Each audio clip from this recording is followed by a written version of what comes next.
자, 지금 개헌에 대해서 제가 분명히 말을 좀 하겠습니다. 지난 주 말께 보니까 개헌 반대 단체도 떴는데요. 저한테는 연락 안 왔습니다. 자, 그런데 그분들한테 제가 당부합니다. 원포인트 개헌 반대라고만 이야기를 하지 말고 모든 종류의 개헌 반대를 천명하기 바랍니다. 무슨 말인지 알겠습니까?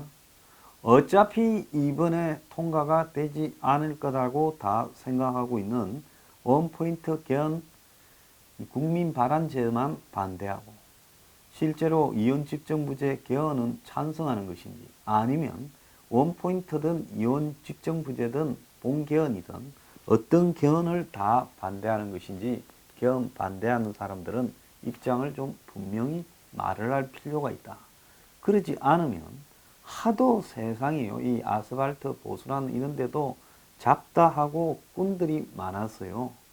개헌 반대한다는 것처럼 모아가지고 나중에 국민 발안은 막았으니 본개헌은 우리가 그건 할 필요가 있다고 설거머니 황교안이나 미통당의 입장에 따라가지고 그냥 그거는 하자, 이런 식으로 하면서 개헌 반대 전선을 갖다가 무너뜨리려고 하는 꼼수가 아닌가, 그런 오해를 안 받으려면 모든 종류의 개헌을 반대하고 모든 종류의 개헌 저지에 총력을 기울이겠다, 이렇게 말을 해야 그 진심이 믿어진다.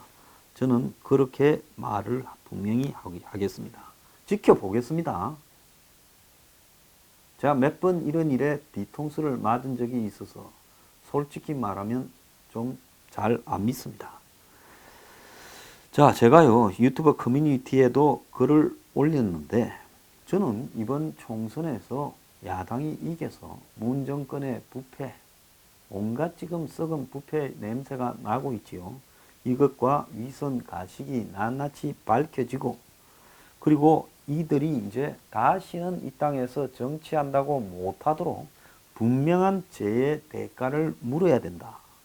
그래서 대한민국의 좌파들을, 가짜 좌파들을 완전히 청산해야 된다, 이렇게 생각합니다. 물론 거기 못지않게 가짜 우파라는 것들도 정리돼야 되는 것은 그 다음 문제겠죠. 그런데 이 부패한 좌파들과 권력을 나누어 먹으려는 기득권적 욕망에서 이원 집정부제 개헌을 총선 전이든 총선 후든 하겠다면 이 세력 또한 절대 용납할 수 없다는 겁니다. 그래서 이 문제를 가장 잘 해결하는 방법은 가급적이면 빠른 시간에 미래통합당이 의총에서 결의를 통해 가지고 개헌을 집권 전에 안 한다고 발표하는 것이 깨끗하게 끝내는 방법입니다. 자, 이걸 통해서 개헌 논란도 없애고 또 무슨 반대운동을 하니 낙선운동을 하니 하는 이야기도 소멸시키기를 바랍니다. 저보고요, 황 소장은 매일 매사를 부정적으로 보냐. 제가 매사를 부정적으로 보는 게 아니라 제가 이 정치 평론을 하면서 안 미치고 매일 평론을 이렇게 할 수 있는 것도 저는 기적이라고 봅니다. 그만큼 다 썩어서 문드러져 가는 일들이 곳곳에 있는데 어떻게 제가 부정적으로 바라보는 일이 대부분이지 긍정적으로 바라볼 건덕지가 있겠냐는 겁니다. 솔직히 한번 보세요. 문 정권도 엄청 잘못됐지만은 지금 한국의 황교안이야 미통당이나 이 보수라는 것들이 제대로 된 것들이냐. 솔직히 찍어주더라도 좋아서 찍어주는 건 아니라는 걸 다 알지 않습니까? 그런데 이런 짓거리를 하니 비판하는 것이지, 잘 하거나 그래도 크게 사고라도 안 치는데 내가 비판하겠습니까? 제가 처음에 뭐라 했어요? 차라리 빗자루로 꼽아놓으면 다 이긴다. 왜?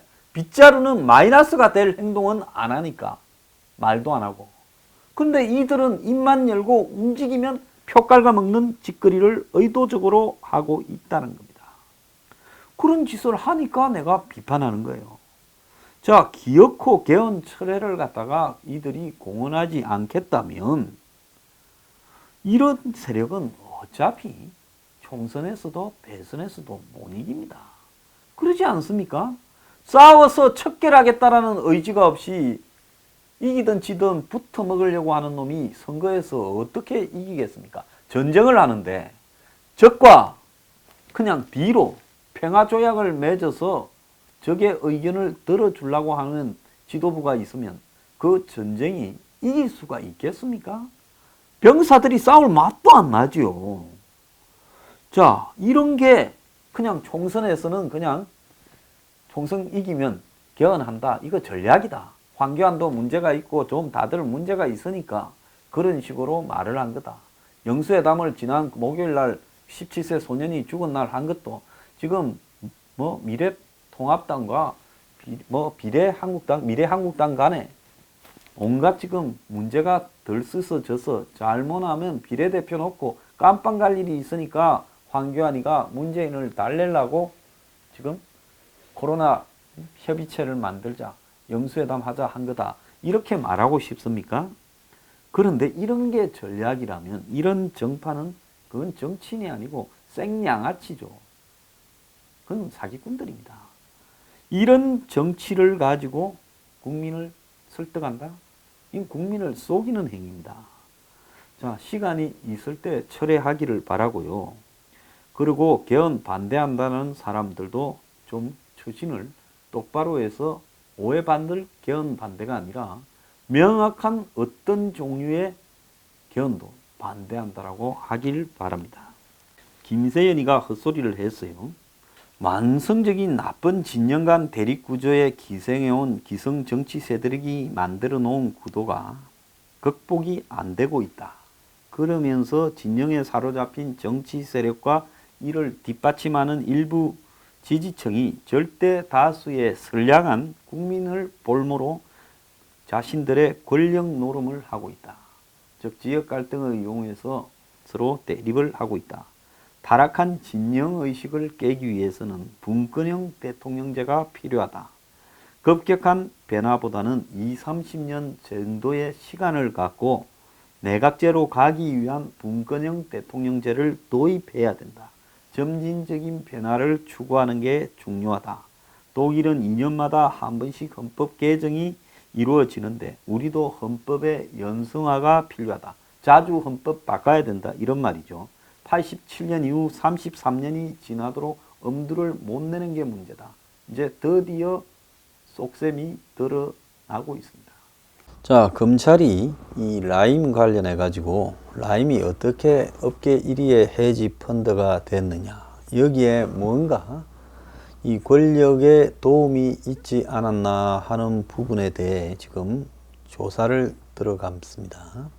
그래서 라임 사태가 부산저축은행 사태와 비슷하다 하는 것이 지금 거의 정설이 되어 가고 있고, 그리고 이 라임에 지금 관련자들이 거의 지금 저렇게 내놓고 불법을 저지르게 된 부분에는 누군가 이 좀 비호하는 세력들이 있지 않았냐. 그래서 라임 사태가 어떻게 이 과정까지 왔을까? 지난번에 부산저축은행 같은 경우에는 노무현 정권 때에 부산저축은행의 주요 인맥들이 정치 권력과 깊숙하게 연결이 되어 있다라는 의혹들이 있었지만 덮고 넘어갔는데요. 일부만 걸렸죠. 그런데 현재 한국에서의 금융감독 시스템에서 어떻게 라임이 이 폰지 사기, 다단계 사기를 할 수 있었을까? 지금 그게 이해가 안 간다는 거예요. 저렇게 일일을 하면서 오랫동안 속여서 금융감독 당국을 속이고 또 투자자들을 속인 채 올 수 있었을까? 그래서 지금 피해액이 1조가 넘지만은 결국은 더 나올 것이다. 나중에 저축은행 사태 때도 결국 연기하고 이러다가 2011년부터서야 저축은행의 영업정지 사태가 터지기 시작했지요. 그래서 저축은행이 노무현 정권 당시 부동산 붐 때 PF 대출해 준 것들이 전부 도둑질해 먹고 빼먹고 뒷돈 받고 하면서 이제 터지기 시작해서 영업정지가 되고 예금자들이 수만 명이, 뭐 38,000명이란 말도 있습니다. 돈이 떼이는 사태가 벌어졌습니다. 자, 그런데 이번에도 역시 라임 사태도 이 권력, 정치 권력과 또 금융 감독 당국에 지금 유착된 그런 커넥션이 작용해서 이런 식으로 온 거 아니냐. 지금 그 이야기가 유심히 나오고 있습니다. 그 중심에는 이 스타 모빌리티의 오너라고 하는 이름이 이제 나오고 있어요. 봉현이가 지금 사실상 이 주도했고, 또 이종필 도망간 전 라임 부회장이 둘이 주도한 거 아니냐. 또 라임과 관련된 부동산 시행사 메트로폴리탄이라는 게 있는데요. 이 메트로폴리탄이라는 데서 2천억 정도의 돈이 지금 사라졌다라는 겁니다. 그래서 이 메트로폴리탄에도 여기에 또 김모라고 하는 회장이 있어요. 그래서 46, 47 먹은 이 친구들이 전부 다 이 짓거리를 저질렀다는 겁니다.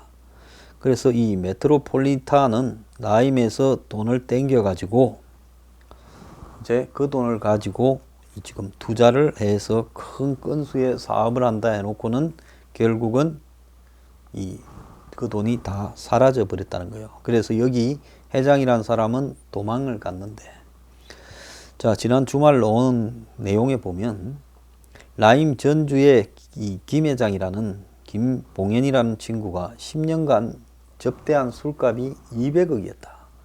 새벽까지 술 마셔도 룸살롱에서 새벽에 교회 갔다는 겁니다. 참 희한한 사람이고요. 교회 장로나 또 교회에서 만난 목사들을 자기가 인수한 회사에 바지 사장으로 앉혀 놓기도 했고, 도망을 가게 되는 과정에도 지금 1년 동안 도피 시도를 알고도 경찰이 방치를 했다. 작년 1월에 술자리에서 내일 뜬다 하니까 같이 있던 사람이 새벽에 갑자기 경찰에 이제 알렸는데, 그때서야 부랴부랴 신고가 들어오니까 출금을 했지만은 1년이 지난 올해 1월에야 구속영장을 때렸는데 영장실질심사 하기 전에 잠적을 했다는 겁니다. 자, 금감원이 조사를 시작한 이후에도 기업 사냥을 계속해와서 도주 전까지 500억을 해먹었다는 거예요. 참 희한한 놈입니다. 자, 라임의 이 김 회장 김봉현이에게 20억을 받았다라는 친노 부산 사안가 출마한 이 상호죠. 뭐 이름 깨놓고 이야기를 해야죠. 이 사람이 자, 지금 자기는 지인 소개로 알았고, 지나가던 길에 사무실에 차 한잔 할 수 있냐 해서 차 한잔한 게 다다 이렇게 말을 하는데, 김봉현과 사업 파트너였던 B 씨는 김봉현이 이상호에게 정치자금 20억을 제공했으니 그를 통해 건설공제조합에서 300억을 끌어오겠다, 이렇게 큰 소리를 쳤다고도 합니다. 라임의 이종필이는 도망가기 전에 투자한 기업에다 주가 올려라고 이렇게 조작을 지시를 했다는 겁니다. 자, 그 메시지를 검찰이 확보를 했다는 거예요. 또 손실을 오늘은 잡는 날이다 해서 오늘 한번 땡기는 날이다 라고 이야기하면 알겠다 하고 이 메시지 이틀 뒤에 주식이 20% 올랐다는 겁니다. 자, 이런 식으로 상폐 직전에 회사를 가지고 호재를 만들어서 띄워가지고 주가 조작해먹고 또 남아있는 다른 돈 빼먹고 이런 식으로 하면서 결국은 이 과정에서 선의의 피해자들을 엄청나게 양산했다는 겁니다. 자, 라임의 사태의 몸통은 지금 숨었습니다. 김봉현이가 도망을 가버렸어요. 이종필이도 도망을 갔습니다. 그런데 공범들은 여전히 활개를 치고 있다는 겁니다. 그래서 지금 그 공범들이 지금 남아가지고 사건을 무마하고 또 정치권과 연결해서 무마 작업을 하고 또 자금들을 다 빼돌리고 이 짓을 하고 있다는 겁니다. 그래서 이 사건에 정통한 금융권 관계자들은 수사가 어떻게 지금까지 이렇게 지체되었을까, 이 부분에 대해서 굉장히 답답해하고 있다는 겁니다. 결국 이 사건은요, 지금까지 등장하지 않은 거대한 인물이 하나 곧 등장하게 될 겁니다. 뭐 이상호고 이런 것도 피대미에 불과한 거예요. 그 인물이 결국은 이상호의 이 사건의 최종 배경에 있었다. 룸살롱에서 술 먹다가 형하고 전화를 걸은 인물이다. 이 개봉이 지금 박두했습니다.